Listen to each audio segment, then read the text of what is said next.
Welcome to the Windows Computer and Technology channel. And something interesting crossed my mind. I was thinking about when Windows 11 first came out, and I remember there was a preview version. And turns out that this month of June is the fifth anniversary of the first preview that came out for Windows 11 on the Insider Rings. And of course, it came out to the public on October the 5th, 2021. So we're at 5 years of Windows 11 already, which is pretty amazing when you think about it. And it came as a big surprise. I remember that we were looking at what was coming out. We were thinking Windows 10 was going to get either a major update or that maybe they would take a new direction or something.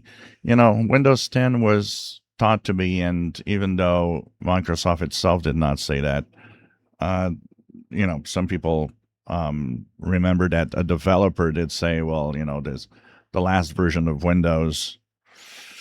And at some point, I don't know if Microsoft really thought maybe Windows 10 would have been the last version of Windows that you just, upgrade all the time and that's it. And 5 years ago, we thought Windows 10 was about to take a new direction.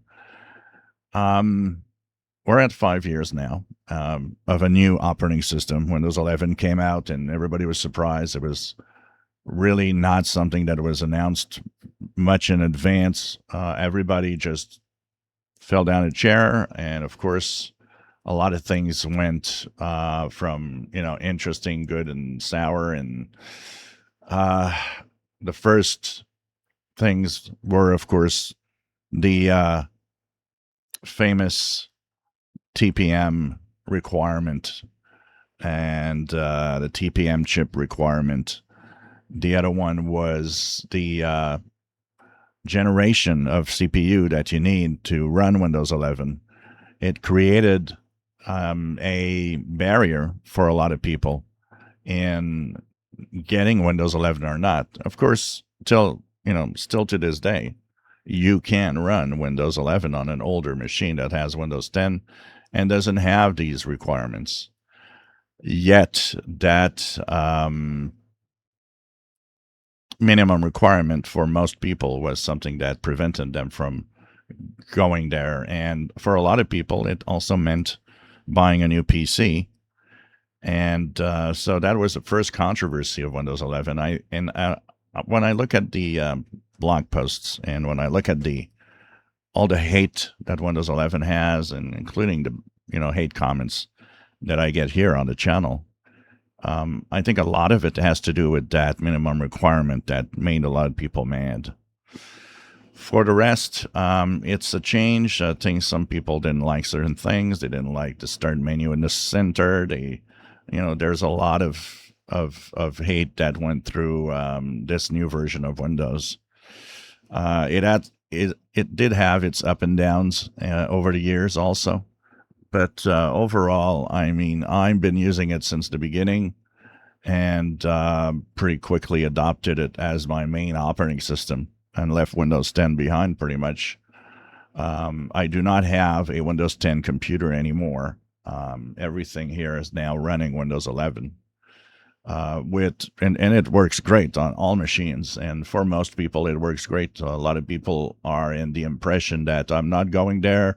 It has tons of problems. It does not. It works great. It had problems sometimes, little issues here and there, a couple of Windows update glitches for some people, but the majority of people are going through Windows 11 without any glitches and any problems. It's always difficult to have people move on also. But, if you look at the market share numbers now, Windows 11, it is past 70%, which means that it is what is used the most as a Windows operating system around the world now. And we'll see what the future brings. But usually a Windows version gets 10 years of support. If Microsoft does follow that rule with Windows 11, we're halfway there. and we'll see what's going to happen. This year is a big year. We have a lot of things that are happening, and a lot of what I like is there's a lot of fixing that's going to be done. Microsoft now and the Windows team is really working on making things better, and hoping to change the opinion of people, the way that perception that Windows 11 is not a good operating system. And there's already quite a few changes that have been done, more to come this year. So definitely we're continuing, and we'll see what happens next. And we'll see also what happens as we'll get to October and Windows 10 extended year of support ends. What is also going to happen with the market share of Windows 10 at the same time. If you enjoy my videos, please subscribe, give us thumbs up. Thank you for watching.